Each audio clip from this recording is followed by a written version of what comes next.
Restaurant. हाँ, बहुत अच्छा आइडिया है। आइडिया अच्छा है ना? एकदम।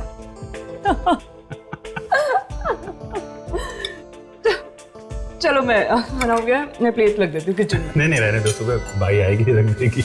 नहीं, एटलीस्ट ये बचा हुआ खाना तो रख दूँ 10। नहीं, आप मत रखिए, मैं रख देता हूँ।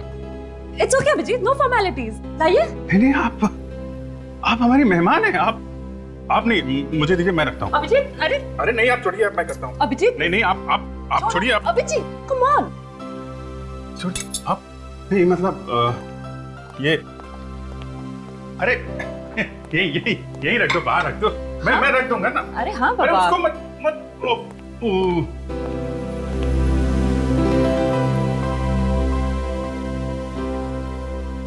अच्छा अभिजीत, इतना अच्छा खाना बनाया तुमने, जरा मुझे भी वो पनीर की सब्जी की रेसिपी बता दो ना। पहले आप गैस ऑन करो। फिर उस पे बर्तन चढ़ाओ। फिर वो होता है ना, वो उसको थोड़ा अपना। हाँ, अच्छा वो ये क्या ये? हाँ, ये तो होटल का डिब्बा है। वही मैं कह रहा था कि फिर आप फोन निकालो, होटल में फोन डायल करो, होटल से खाना मंगाओ, गैस में गरम करो। और वेरी स्मार्ट। हाँ, तो क्या है ना, अभी खाना बनाना आता नहीं है, शादी के बाद सीख जाऊंगा। अब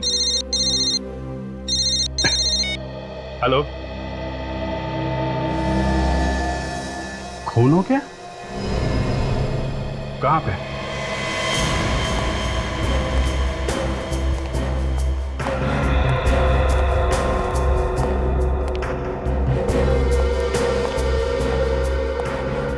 हाँ विवेक, क्या हुआ है? गोली मारी से।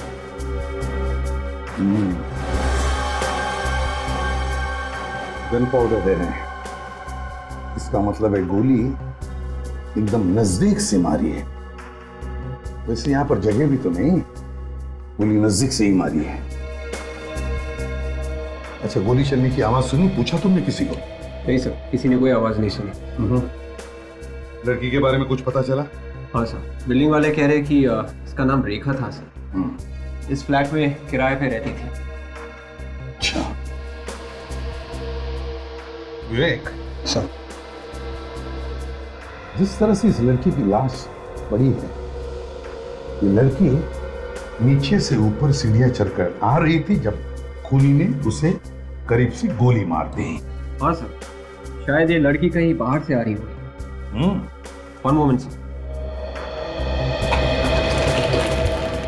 ये लड़की का पर्स यहाँ नीचे पड़ा हुआ था और ये लड़की का मोबाइल यहाँ नीचे पड़ा हुआ था।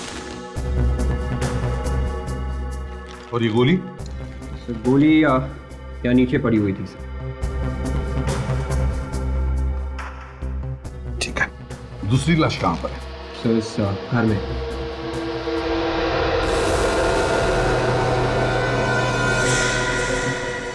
आकर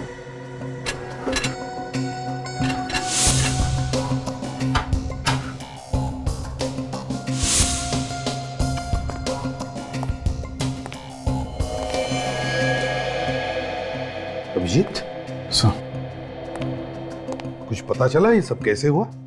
सर, मैंने पड़ोसियों से बात की है, किसी को भी खून के बारे में कुछ पता नहीं है।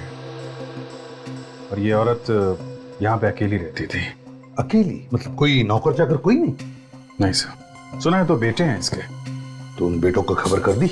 हाँ सर, फोन करवा दिया है। वैसे ये औरत इस पूरी बिल्डिंग की मालकिन थी सर। अच्छा, मतलब ये औरत रईस थी? कहीं लुटेरों ने पैसों के लिए तो खून नहीं किया इसका? सर, जिस तरीके से ये सामान बिखरा पड़ा है, ये यहाँ पे डंडा पड़ा हुआ है सर, खून है।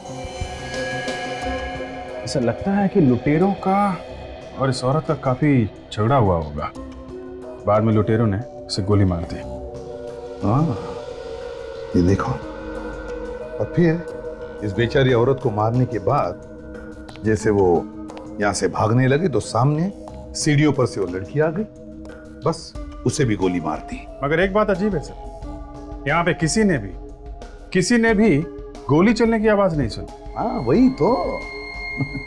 ये साइलेंसर तो नहीं लगा गन पर? सर लुटेरों ने गन पे साइलेंसर, ये लुटेरे लोग तो गन अपने बचाव के लिए रखते हैं सर, जहां जरूरत पड़ी अचानक फायर कर दिया। साइलेंसर लगा के लूटने आए हैं, ये बात जरा हजम नहीं हो रही है सर। और तो और यहाँ देखो, इस कमरे में बिल्कुल सब कुछ ठीक ठाक है, दरवाजा भी ठीक ठाक है। इसका एक ही मतलब है अभिजीत कि जिसने भी इस औरत को मारा है वो सिर्फ लूटने के इरादे से नहीं आया था, इस औरत को मारने के इरादे से ही आया था। लूटना तो हमें गुमराह करने के लिए, और फिर खूनी को देखा कैसे नहीं किसी ने। एक काम करते हैं अभिजीत, दोनों लाशों को फोरेंसिक लैब भेजते हैं, इस बिल्डिंग में रहने वालों से पूछताछ करते हैं। तुम सभी इसी बिल्डिंग में रहते हो ना? है? और इस बिल्डिंग में दो खून हुए और किसी को कुछ पता भी नहीं चला। सर किसी दूसरे के घर में क्या हो रहा है हमें कैसे पता सर? कम से कम गोली चलने की तो आवाज सुन लेते, या वो भी नहीं सुनी? नहीं सर, हमें गोली की आवाज सुनाई नहीं दी। और तुम वॉचमैन हो ना यहाँ के? है? तो फिर इस बिल्डिंग में कौन आता है कौन जाता है, इस पर नजर रखने का काम तुम्हारा है ना? नहीं सर, मुझे कुछ नहीं मालूम सर।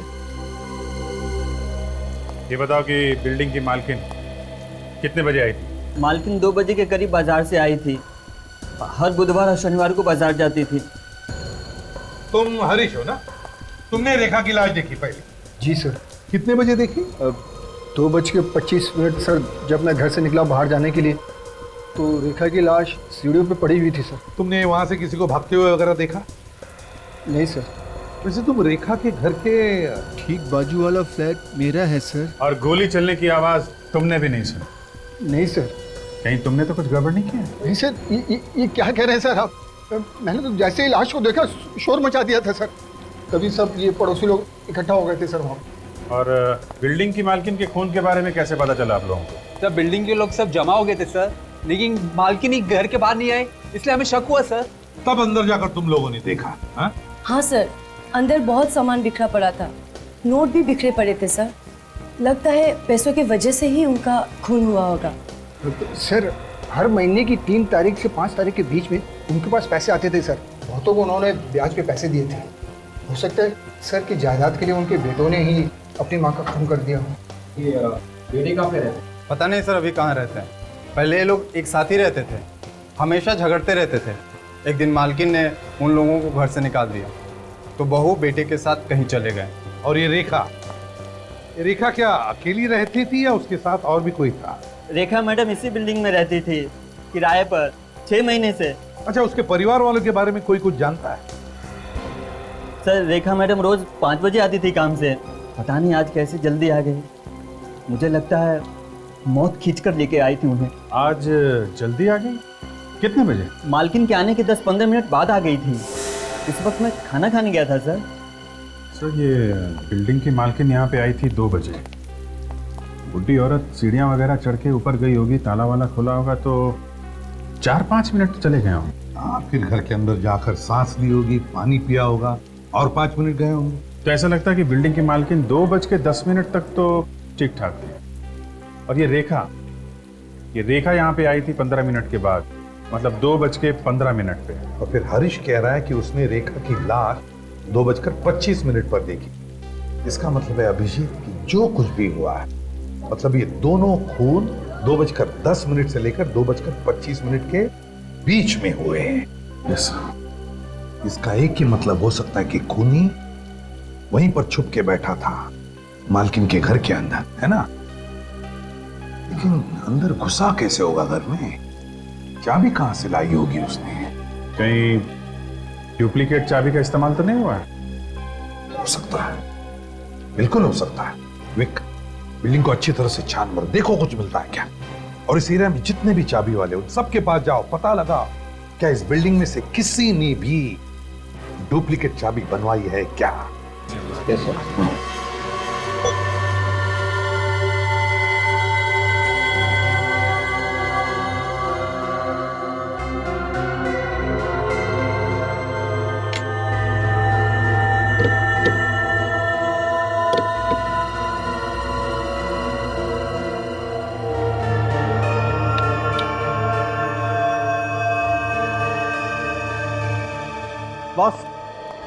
दोनों लाशों के घावों की चौड़ाई लगभग समान। मतलब गोलियां मैच हुई। हाँ, मतलब ये दोनों खून एक ही गन से हुए हैं। बिल्कुल। तो सड़न के बता सकता है किस गन से खून हुए? भगवान हूं मैं। और नहीं तो क्या? अरे यार, मैं सिर्फ कैलिबर की बात बता सकता हूं। तेरा कैलिबर मुझे भी पता है साळुंखे। बॉस, मैं सिर्फ गन के कैलिबर की बात कर रहा हूं। ये .32 कैलिबर की गन है। ये हुई ना बात है? हाँ फ्रेडी, फ्रेडी, दोनों लोगों की उंगलियों के निशान जो हमें अलमारी पर से मिले, उनके बारे में पता चला किसके हैं? हाँ सर, एक तो इस बिल्डिंग के मालकिन का है सर। फ्रेडी, वो तो हमें पहले से ही पता है। दूसरा निशान किसका है वो बताओ। सर दूसरे के बारे में अभी तक पता नहीं चला सर।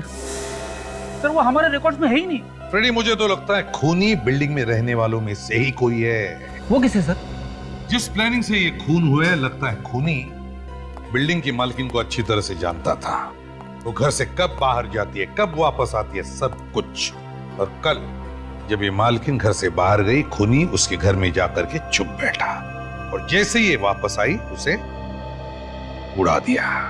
हाँ सर, खूनी किसी आसपास के ही फ्लैट में रहता होगा सर, और खून करने के बाद झट से अपने फ्लैट में जाके छुप गया होगा। हाँ, जैसे हलचल मची खून होने के बाद वो लोगों में शामिल हो गया और निकल गया।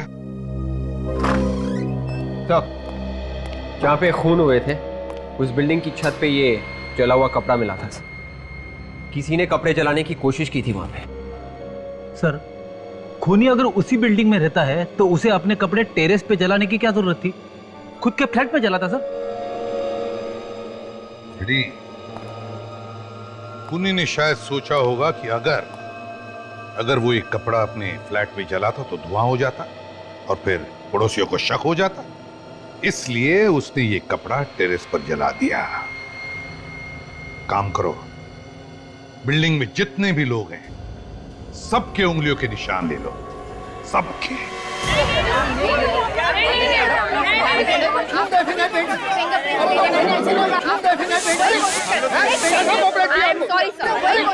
देखिए आप प्लीज यहाँ रुकिए, आपको लाइन में खड़े रहना पड़ेगा।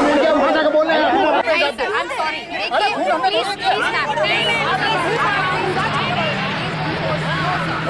प्लीज अरे चलो यार,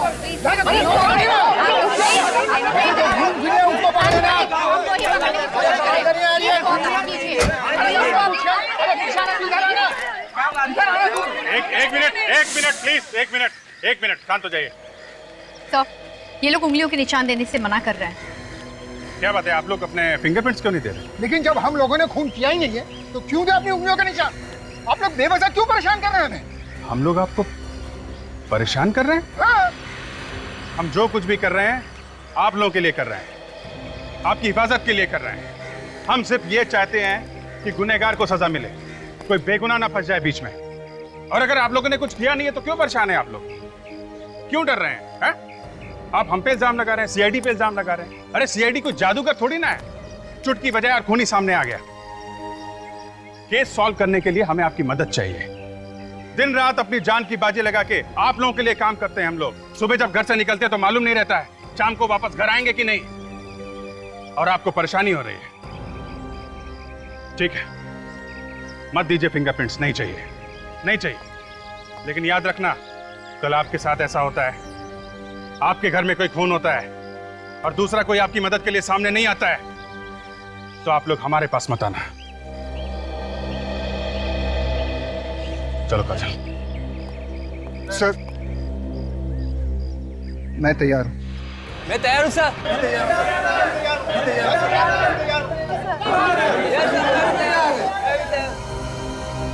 ये लो, आ गई नौटंकी। ये लोग कौन है? सर, ये दोनों उसी मालकिन के बेटे हैं जिनकी ये बिल्डिंग है। एक मिनट, आप लोग अंदर नहीं जा सकते।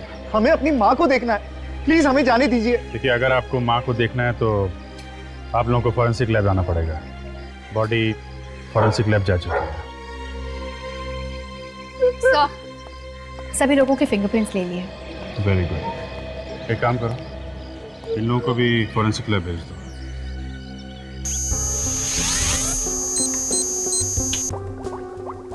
अबे क्या हुआ, परेशान क्यों दिख रहा है? अरे यार, परेशान नहीं हो तो क्या करूं, कुछ समझ में नहीं आ रहा। हथियार डाल दिया, हार मान ली। ये किसने कहा हार मान ली, हथियार डाल दिए? बॉस, कंफ्यूजन तुम लोगों ने क्रिएट किया हुआ है। वो कैसे? वो ऐसे कि तुम लोग बोल रहे हो कि खूनी बिल्डिंग में से कोई एक, राइट? हाँ, फिर? लेकिन यहाँ किसी की उंगलियों के निशान ही मैच नहीं हो रहे। तो क्या हमने ऐसे हवा में बोल दिया? मैं ये बात नहीं कह रहा हूँ। तो फिर? नहीं कह रहा हूँ, हो सकता है तुमसे कोई गलती हो गई हो यार। कैसी गलती? अब ये मैं क्या बताऊं कैसी गलती यार, ये तो तुम ढूंढो ना। मेरे जो सामने आया वो मैंने बता दिया कि कोई फिंगरप्रिंट मैच नहीं हो रहा है, दैट्स इट। तो ठीक है, ढूंढ लेंगे। हाँ, ढूंढो ना। और क्या? आइए प्लीज, आप सब यहीं पे रुकिए। सर, मालकिन के बेटे अपनी माँ को आखिरी बार देखना चाहते हैं सर। तारिका, दिखाओ जरा।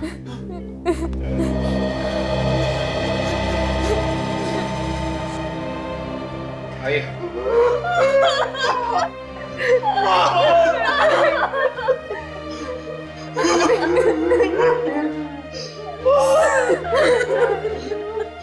कैसे हो गया ये सब? जिसने हमारी माँ का खून किया, मैं छोड़ूंगा नहीं उसको। आप लोग कहाँ थे जब ये हुआ? सर हम सब गोवा में थे। गोवा में? क्यों, किस लिए गए थे गोवा? छुट्टियां मनाने गए थे। सच बोल रहे हो? सर हम सच बोल रहे हैं, हम झूठ क्यों बोलेंगे? हमें जैसे ही पता चला हम फौरन वापस आ गए।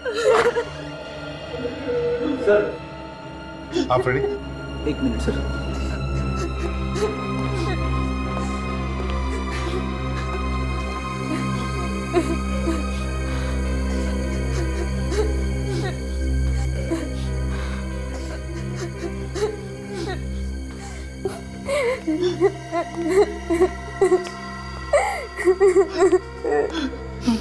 तारिका, इन सब की उंगलियों के निशान ले लो।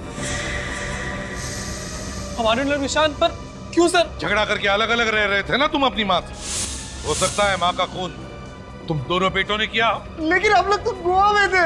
सर हम क्यों करेंगे अपनी माँ का खून सर? अगर तुमने अपनी माँ का खून नहीं किया है तो फिर डर किस बात का? ये तो अपनी उंगलियों के निशान। तारिका, ले लो इनके निशान।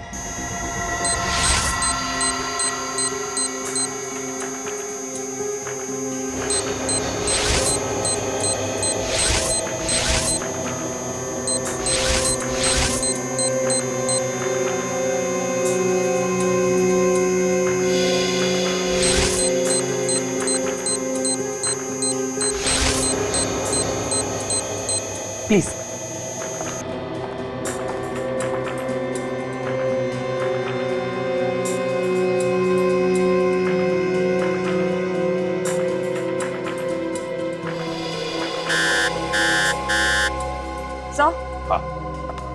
सर इनमें से एक इंसान की उंगलियों के निशान मैच हो गया। किसके? इसका सर। मेरी उंगलियों के निशान कैसे हो सकते हैं? क्यों नहीं हो सकते? तुम्हारी उंगलियों के निशान है, समझे? बताओ, क्यों किया खून तुमने? मैं अपनी माँ का खून क्यों करूंगा? क्योंकि ये तुम्हारी सौतेली माँ थी। सौतेली माँ।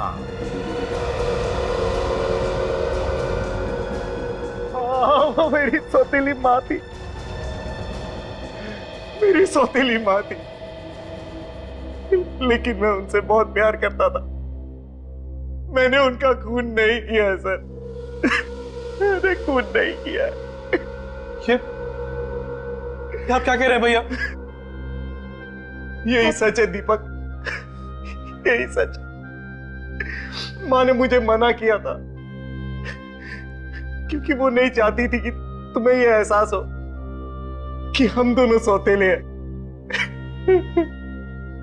वो हम दोनों से बहुत प्यार करती थी सर, दोनों से बहुत प्यार करती थी। बहुत प्यार करती थी ना, तो फिर बार बार झगड़ा क्यों करते थे अपनी माँ के साथ? सर झगड़ा हमारा नहीं होता था, हमारी बीवियों की नहीं जमती थी माँ के साथ। क्यों? ऐसी क्या बात थी जो तुम्हारी बीवियों की नहीं बनती थी? सर हमारी माँ चाहती थी कि ये लोग काम करें, लेकिन इन्हें तो काम करना अच्छा ही नहीं लगता है। मुफ्त की रोटियां चाहिए बस इन्हें। सर ये तो चाहती है कि कोई रोटी का टुकड़ा तोड़े और उनके मुंह में डाल दे। तो फिर घर छोड़कर क्यों गए तुम लोग? सर सब माना ही कहा था सर कि अगर हम अलग अलग रहेंगे तो बीवी अपनी जिम्मेदारियां समझेंगी। मैंने तो माँ से मना भी किया था कि हम लोग घर छोड़कर नहीं जाएंगे, लेकिन उन्होंने मना कर दिया। वो हमारा भला चाहती थी। भलाई का बदला तुमने दे दिया खून करके, है ना? सर मैंने खून नहीं किया है। बार बार झूठ बोलने से सच साबित नहीं होता, समझे? सबूत झूठ नहीं बोलते। तुम्हारी उंगलियों के निशान मिले हैं तुम्हारी माँ की अलमारी पर। कैसे आए वो निशान? हैं? बोल। सर 3 दिन पहले माँ ने मुझे घर पर बुलाया था। उन्हें पता चल गया था कि मुझे कुछ पैसों की जरूरत है। फिर वो मुझे 3 लाख देने के लिए तैयार थी, लेकिन मुझे 4.5 लाख रुपए चाहिए थे। लेकिन बाकी के पैसे मांगने में मुझे शर्म आ रही थी। तो मैंने नाटक किया। कैसा नाटक? जैसे ही माँ कमरे में पैसे लेने के लिए गई, मैं भी उनके पीछे पीछे कमरे में चला गया और कमरे में जाते ही तबीयत खराब होने का नाटक करने लगा। माँ बाहर गई पानी लाने के लिए, तभी मैंने अलमारी में से पैसे चुरा लिए। शायद उसी वक्त मेरी उंगलियों के निशान आ गए होंगे। वाह रे वाह, नया देखा इस सत्यवादी को। ये माँ से पैसे भी मांगता है, ऊपर से माँ के पैसे भी चुराता है और फिर कहता है कि पैसे मांगने में शर्म आती है। तो फिर सत्यवादी जी बताइए, फिर क्या किया तुमने? सर अगले ही दिन हम लोग गोवा चले गए। उसके बाद क्या हुआ हमें पता नहीं। ये हमें मालूम है क्या हुआ। ये कल 3-4 घंटे तुम गोवा में नहीं थे तुम गोवा में, बल्कि यहां थे मुंबई में। फ्लाइट से आए थे तुम, अपनी माँ का खून किया और वापस चले गए गोवा। नहीं सर, मैं गोवा से मुंबई आया था, लेकिन मेरे पार्टनर के कहने पर उसे मुझसे कुछ इंपॉर्टेंट पेपर्स पर साइन कराने थे। यही सच्चाई है सर। आप चाहे तो मेरे पार्टनर को फोन करके पूछ सकते हैं। फिर भी आपको लगता है कि मैंने खून किया है तो मुझे फांसी पर चढ़ा दीजिए, लेकिन मैं अपनी माँ का कातिल नहीं हूं सर। मैंने अपनी माँ को नहीं मारा है। एक सगी माँ से ज्यादा प्यार करता था मैं उनसे। सगी माँ से ज्यादा प्यार करता था मैं उनसे। सर भैया सच कह रहे हैं सर। वो माँ का खून नहीं कर सकते। तो वो तो माँ से बहुत प्यार करते थे सर। ये तो हम पता लगा ही लेंगे, समझे?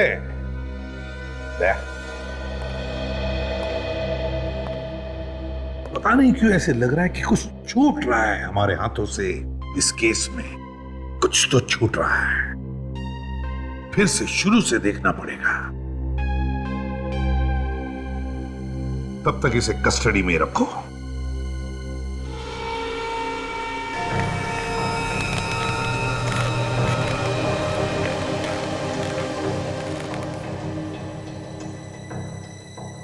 बिल्डिंग में 2-2 खून हो गए, पर पड़ोसियों को कानों कान खबर तक नहीं। क्यों? कैसे? खून किया किसने होगा? शायद ये लड़की कहीं बाहर से आ रही होगी। वैसे ये औरत इस पूरी बिल्डिंग की मालकिन थी सर। सर ये लड़की का पर्स यहाँ नीचे पड़ा हुआ है और ये लड़की का मोबाइल यहाँ नीचे पड़ा हुआ है।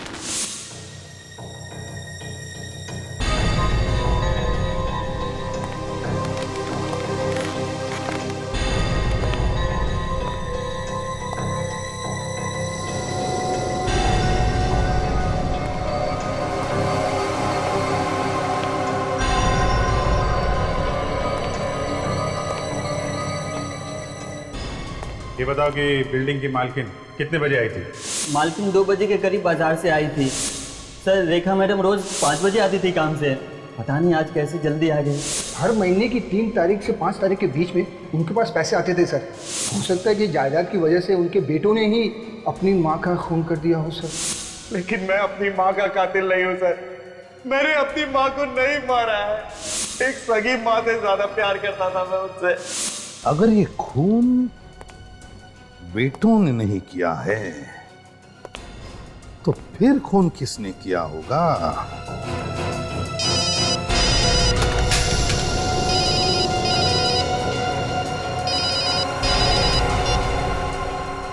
हाँ अभिजीत। अच्छा हाँ हाँ ठीक है, मैं तुम्हें बाद में फोन करता हूं। Okay okay.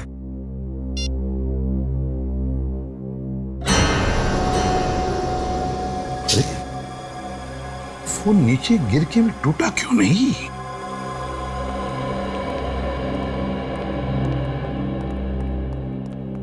क्या हो सर? क्या बात है जो आपने रातों रात बुला लिया हमें? हमारे लिए रात क्या दिन क्या, बात ही कुछ ऐसी है। हुआ कैसे? दया, इस केस में बहुत बड़ा सुराग हाथ लग गया है। सुराग? कैसे सुराग? दया, जब मैं घर गया तो न जाने क्या मेरे दिमाग में आया। मैंने अपना ये मोबाइल फोन 3 बार गिराया, लेकिन मेरे मोबाइल को कुछ नहीं हुआ, सिर्फ उसका कवर अलग हुआ था और एक छोटा सा स्क्रैच स्क्रीन पर था। मोबाइल बड़ा मजबूत है सर। हाँ है फ्रेडी। मगर सर मोबाइल ना टूटने से इस केस का क्या लेना देना? फ्रेडी, मेरा ये मोबाइल 3 बार ऊपर से नीचे गिरने के बाद भी उसे कुछ नहीं हुआ, सिर्फ एक छोटा सा स्क्रैच स्क्रीन पर।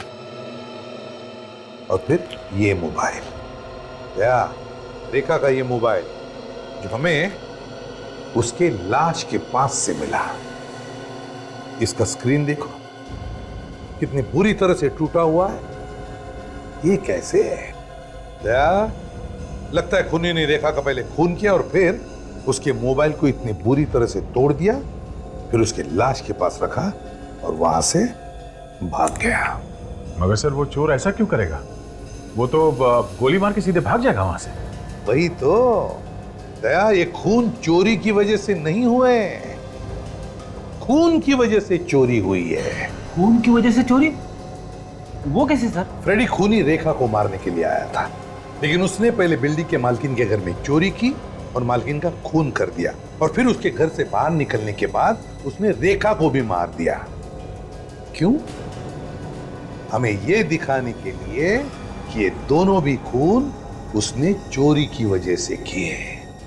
हमें गुमराह कर रहा था वो। तो रेखा का मोबाइल? गलती की फ्रेडी, खूनी ने बहुत बड़ी गलती की, रेखा का फोन तोड़कर बहुत बड़ी गलती की। मोबाइल कंपनी में जाओ और पता लगा रेखा ने किस किस को फोन किए थे और उसे कहां कहां से फोन आए थे, और उसके ऑफिस में भी जाकर पता लगाओ कि रेखा कहां कहां जाती थी, किस किस से मिलती थी और वो कहां की रहने वाली थी।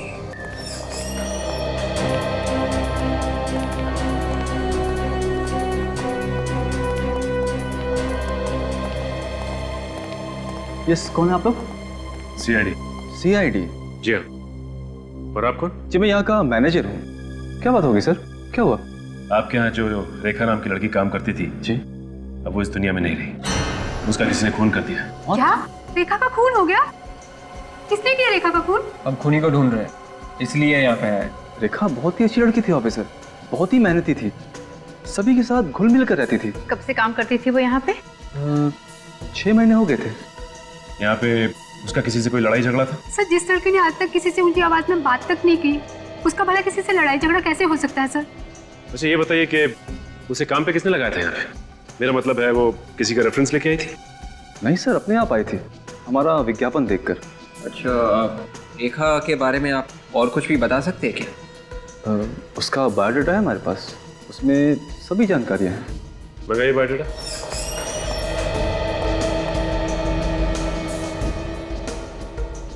बायोडेटा में लिखा है कि 4 साल से रेखा मुंबई में काम कर रही थी और बीच में उसने नौकरी भी छोड़ी थी। और ये देखो 2005 से 2009 तक उसने इस कंपनी में काम किया, और उसके बाद 2009 से 2011 फरवरी तक कोई भी काम नहीं किया। आपने उससे पूछा नहीं इन 2 सालों में उसने क्या किया? पूछा था सर। 2009 में एप्टीट्यूड कंपनी का जॉब छोड़ने के बाद वो अपने गांव चली गई थी। 6 महीने पहले ही वो वापस इधर आई है और हमारे यहाँ जॉब कर रही है। गांव का है उनका? जी, गांव के बारे में उसने कभी कुछ नहीं बताया। अच्छा ये बताइए कि उससे मिलने जुलने कोई आता था यहाँ पे? सर, जब से उसने ऑफिस ज्वाइन किया है आज तक हमने तो नहीं देखा उससे कोई मिलने आया हो। सर, एक बार मैंने उसे देखा था किसी आदमी से बात करते हुए ऑफिस के बाहर। अच्छा, कौन था वो? मालूम नहीं सर, दूर से देखा था इसलिए चेहरा देख नहीं पाई। ये कब की बात है? सर, 3-4 महीने हो गए हैं। अच्छा, और कुछ याद है आपको? सर, ऐसा लग रहा था जैसे वो आदमी रेखा की खुशामद कर रहा हो। उसके बाद उसको मैंने कभी नहीं देखा। एक बार मैंने रेखा से पूछा था लेकिन उसने इसके बारे में मुझे कभी कुछ नहीं बताया। कौन हो सकता है ये आदमी? दया, 2:25 के बीच में रेखा और उस बिल्डिंग की मालकिन का खून हो गया। हाँ सर। और फिर 2:15 पर और 2:20 पे एक ही नंबर से रेखा को 3 बार फोन आए। हाँ सर, और मरने से 1 दिन पहले इसी नंबर से किसी ने फोन किया था सर, रात को करीब 11:45 को। पूरे 2 मिनट तक बात की थी। रात को? हाँ सर। जब रात को कोई फोन करता है और इतनी देर तक बात करता है, इसका मतलब है कि वो आदमी कोई जान पहचान वाला ही आदमी हो सकता है। और सर मरने से पहले ये जो 3 फोन कॉल्स आए थे, हाँ, उसमें पहला कॉल 40 सेकंड, दूसरा 37 सेकंड और तीसरे कॉल में 25 सेकंड तक बात की थी फोन करने वाले ने सर। तो कहीं ऐसा तो नहीं कि ये जो भी कोई है ये पता लगाने की कोशिश कर रहा था कि उस वक्त रेखा कहां तक पहुंची है? हाँ सर, लगता तो कुछ ऐसे ही है ना? एक काम कर दो, इस नंबर पे फोन करके देखो, पता तो चले ये किसका नंबर है। सर मैंने इस नंबर पे फोन किया मगर फोन बंद है सर। अच्छा।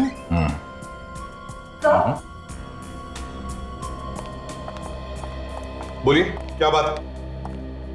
सर, मैं रेखा की फ्रेंड हूँ मालिनी। मैं उसके घर गई थी तो बिल्डिंग वालों ने बताया कि उसका खून हो गया है और सीआईडी जांच कर रही है केस की। सही बताया उन्होंने। सर, कुछ पता चला खूनी के बारे में? नहीं, अब तक तो कुछ पता नहीं चला। वैसे आप रेखा को कब से जानती थी? सर, 6 साल पहले हम दोनों साथ में काम करते थे एप्टीट्यूड कंपनी में, मगर 2 साल पहले वो कहीं अचानक गायब हो गई थी। गायब हो गई? कैसे? पता नहीं सर, बिना बताए ना जाने कहाँ चली गई। तो तुमने पता लगाने की कोशिश नहीं की? पता करने की बहुत कोशिश की सर, मगर कहीं कोई सुराग ही नहीं मिला। फिर एक दिन अचानक 5 महीने पहले उसका फोन आया कि वो मुंबई वापस आ गई है। तो तुम उससे मिली? हाँ सर, 4-5 बार मिली और कल रात को मैं मिलने वाली थी। हाँ, बेचारी का उससे पहले ही खून हो गया। मैंने कई बार उसका फोन भी ट्राई किया मगर उसका फोन स्विच ऑफ आ रहा था सर। हम लोग फिल्म देखने जाने वाले थे मगर उसका कोई फोन ही नहीं आया।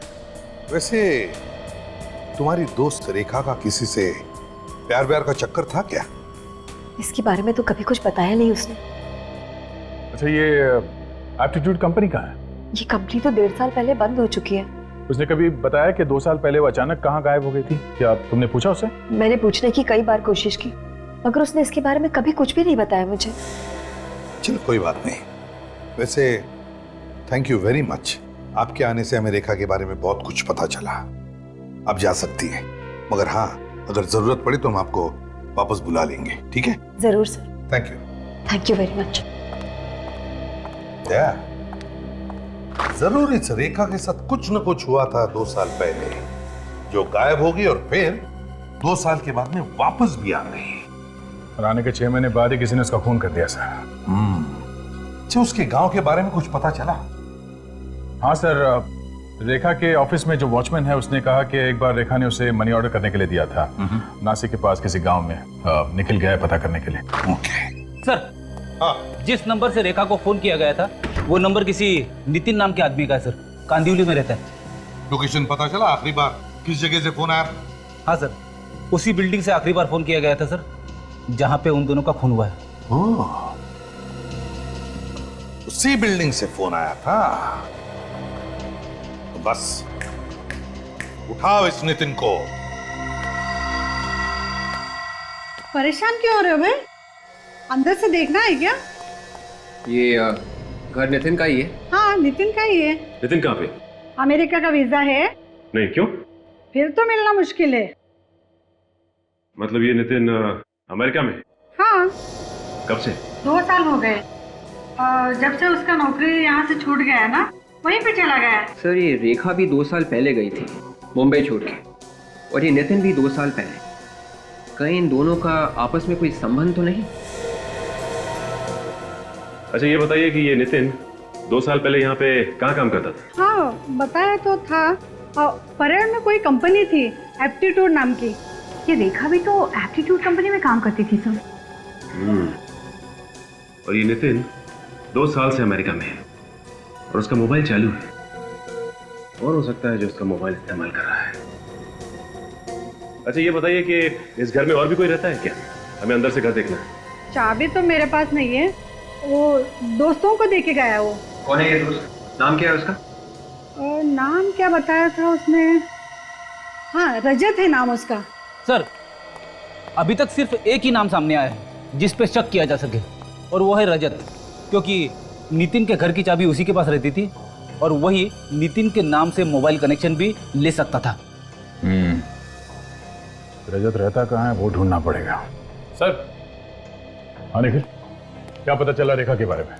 सर रेखा नासिक के पास बराली गांव में रहती थी सर। अच्छा, और गांव से कुछ पता चला उसके बारे में? हाँ सर, वो शादीशुदा थी और अपनी माँ के साथ रहती थी गांव में। क्या रेखा शादीशुदा थी? हाँ सर, उसका 1.25 साल का एक बेटा भी है। बेटा भी है? ओह, इसका मतलब है यहाँ से काम छोड़ने के बाद वो मुंबई से गांव चली गई और वहाँ पे उसने शादी कर ली। नहीं सर, उसकी शादी यहीं पे हुई थी, मुंबई में। उसके पति ने उसको धोखा दे दिया था, इसलिए 2 साल पहले वो मुंबई छोड़ के नासिक चली गई थी। क्या कैसे धोखा किया? सर वो पहले से शादीशुदा था। अच्छा, इस रेखा के पति का नाम क्या है? सर रजत। रजत? नितिन के दोस्त का नाम भी रजत है। कहीं नितिन का दोस्त और रेखा का पति रजत एक ही आदमी तो नहीं है? हो सकता है सर। इस रजत को अभी तक तो पता चल ही गया होगा कि रेखा की मौत हो गई है, तो अभी तक वो सामने आया क्यों नहीं? सर, उसी ने खून किया होगा रेखा का, फिर सामने कैसे आएगा? अच्छा, रेखा के गांव से पता चला ये रजत मुंबई में कहाँ रहता है? 2 साल पहले बोरीवली की आईसी कॉलोनी में रहता था वो। IC colony? चलो चल के देखते हैं कि रजत अभी भी वहीं पे रहता है या नहीं।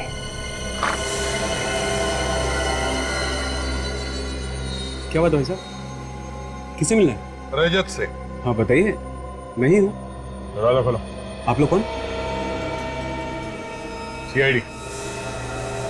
सीआईडी? हाँ सीआईडी। रेखा को जानते हो? और रेखा? हाँ रेखा जानते हो। अभी सब ड्रामा देखने का टाइम नहीं है हमारे पास। जानता है या नहीं? हाँ हाँ, वो जानता हूँ सर। उसका खून करके यहाँ पे आके छुप के बैठा तू? सर खून? हाँ। क्या सोच क्या रहा था? सर भी आप लोगों ने नहीं तो बताया सर कि उसका खून हो गया। परसों दोपहर को 2 और 3 बजे के बीच में कहाँ थे तुम? मैं पूना में था सर। सबूत क्या है तुम्हारे पास? सबूत सर, होटल रॉक सर। आप चाहिए तो फोन करके पूछ लीजिए, मैं रूम नंबर 203 में ठहरा हुआ था सर। विवेक पता लगाओ ये सच बोल रहा है या झूठ। Yes sir. रेखा से मिले थे ना तुम? हाँ सर, 2 बार मिला था सर, वो भी सर 3 महीने पहले मिला था। कहाँ पर? सर रेखा मुंबई में नहीं थी। अचानक 3 महीने पहले मैंने उसको उसके ऑफिस के बाहर देखा, तब मुझे पता चला कि रेखा मुंबई में है। तो सर मैंने उससे बात करने की कोशिश की, लेकिन उसने मेरे से बात नहीं किया सर। क्यों? बात क्यों नहीं की उसने तुमसे? मेरे से थोड़ी गलती हो गई थी। गलती? कैसी गलती? सर मैं और रेखा एक ही ऑफिस में काम करते थे और मैं सर उससे प्यार कर बैठा। तो इसमें गलती क्या? मैं सर पहले से शादीशुदा था। और रेखा को ये पता नहीं था कि तुम्हारी पहली शादी हुई थी? नहीं सर, फिर रेखा भी मेरे से प्यार करने लगी, फिर हम दोनों ने चुपके से दूसरी शादी कर ली। और फिर सर जैसे उसको पता चला वो मेरे से नाराज हो गई और छोड़ के चली गई सर। और अब जब तुम्हें मिली तो तुम्हें डर लगा कि कहीं ये तुम्हें पकड़वा ना दे, हाँ? इसीलिए उसका खून कर दिया? नहीं सर, मैं तो सर पिछले 3 महीने से उससे मिला नहीं सर। नितिन कौन है? नितिन? हाँ दोस्त है मेरा, हम दोनों एक ही ऑफिस में काम करते हैं। आजकल वो अमेरिका में है सर। तुम्हारे और रेखा के रिश्ते के बारे में ये नितिन जानता है? हाँ सर। ये मोबाइल नंबर 0190732802 जानते हो? नहीं सर। किसी ने नितिन के घर के एड्रेस प्रूफ पे ये नंबर लिया है। नहीं सर, ये कैसे हो सकता है? सर नितिन के घर के सारे पेपर्स मेरे पास हैं और उसके एड्रेस पे ये नंबर कैसे निकाल सकता है सर कोई? वो तो हम पता लगा ही लेंगे कि इस एड्रेस पे किसी ने ये नंबर कैसे लिया। सब ये सच कह रहा है, ये पूना में ही था।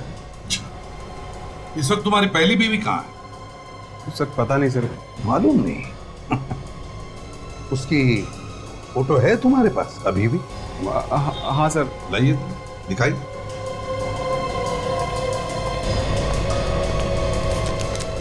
सर ये है मेरी पहली बेबी। सर डाइवोर्स के बाद हम दोनों अलग रहने लगे थे। अच्छा, तो ये चक्कर है।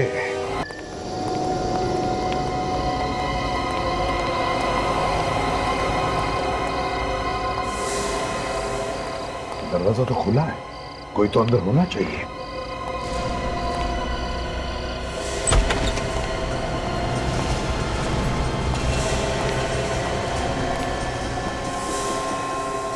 देख विवेक, तुम दोनों इस तरफ जाओ, काजल इस तरफ जाओ।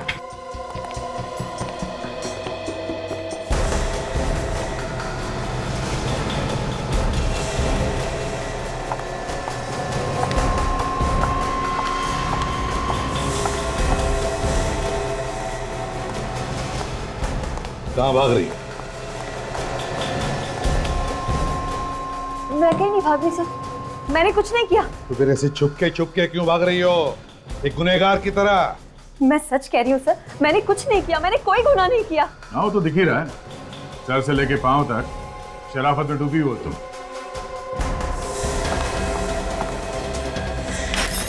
रुक जाओ, कोई मेरे पास नहीं आएगा, दूर खड़ा रहो मुझसे। अगर कोई मेरे पास आया ना तो मैं अपने आप को जान से मार डालूंगी। नहीं मान ली, पागलपन छोड़ दो, हमारी बात मानो और अपने आप को हवाले कर दो हमारे। अगर कोई मेरे पास आया तो मैं सच में मार डालूंगी अपने आप को। छोड़ो मुझे। तुमने मारा ना रेखा को? हाँ, मैंने ही मारा है रेखा को, मैंने ही खून किया है उसका। क्या बिगाड़ा था उसने तुम्हारा? उसने मेरी पूरी जिंदगी नर्क बना दी थी। क्यों, ऐसा क्या किया उसने? उसने मेरे पति को बता के उससे शादी कर ली और मुझे पता तक नहीं चला, और जब पता चला रजत मुझे छोड़ के चला गया। मैंने तो उसी दिन कसम खा ली थी कि मैं रेखा से बदला लेके रहूंगी। तुम रेखा को पहले से ही जानती थी? नहीं, मैंने उसकी फोटो देखी थी रजत के पर्स में। फिर तुम्हें ये कैसे पता चला कि रेखा मुंबई में? एक दिन अचानक मैंने उसे अपने ऑफिस के बाहर देखा। कुछ लोगों से पूछने के बाद पता चला कि वो मेरी पास वाली बिल्डिंग में ही काम करती है। मैंने धीरे धीरे उससे दोस्ती कर ली और उसके घर आना जाना शुरू कर दिया और उसके बारे में हर जानकारी हासिल कर ली। और फिर तुमने जाकर उसके घर की मालकिन से भी दोस्ती कर ली? हाँ, मगर मुझे एक दिन बहुत गुस्सा आया रेखा। वो क्यों? एक दिन मैंने रेखा और रजत को मिलते हुए देखा। मुझे लगा वो दोनों फिर से एक हो जाएंगे। अगर रेखा ने रजत को अपने बेटे के बारे में बता दिया तो वो उसे फिर से अपना लेगा। यही सोच के मैं अंदर ही अंदर जलने लगी थी। ये कहानी तो हमने सुन ली। हाँ, ये बताओ कि रेखा को मारा कैसे? मुझे पता था कि उसकी मकान मालकिन हर बुधवार और शनिवार को 12 से 2 के बीच में मार्केट जाती है। और फिर शनिवार के दिन 12 और 2 बजे के बीच में तुम घर में घुसकर छुप गई। मगर तुम्हें उस घर में घुसने के लिए चाबी कहां से मिली? हा? मैंने उसके घर की डुप्लीकेट चाबी बनवाई थी और मौका पाके मैं उसके घर में जाके छुप गई। जैसे ही उसकी मकान मालकिन अंदर आई मैंने उसे भी मार डाला। और रेखा को फोन करके तुमने घर बुला लिया? मैंने रेखा को पहले ही बोल दिया था कि आज हम फिल्म देखने जाएंगे, तुम आधे दिन की छुट्टी लेके आ जाओ, और वो तैयार भी हो गई। और फिर तुम हर 5 मिनट रेखा को फोन करने लगी ये पता लगाने के लिए कि वो कहां पहुंची है। हाँ, और जब रेखा ने मुझे बताया कि वो बाहर सीढ़ियों पे पहुंच गई है तो मैं बाहर निकली और मैंने सीढ़ियों पे ही रेखा को मार दिया और उसका फोन भी तोड़ दिया ताकि किसी को फोन के रिकॉर्ड ही ना मिले, और वहां से टेरेस पे भाग गई। और तुमने वहां पे अपनी जैकेट जला दी और फिर बी विंग से होकर नीचे उतर के भाग गई तुम? हाँ? हाँ। तुम्हारी बदले की आग में तुमने 2 लोगों के खून कर दिए। अगर ठंडे दिमाग से सोचती तो शायद आज ये नौबत नहीं आती। अब जेल में सड़ते रहना, फांसी का ऑर्डर आने तक।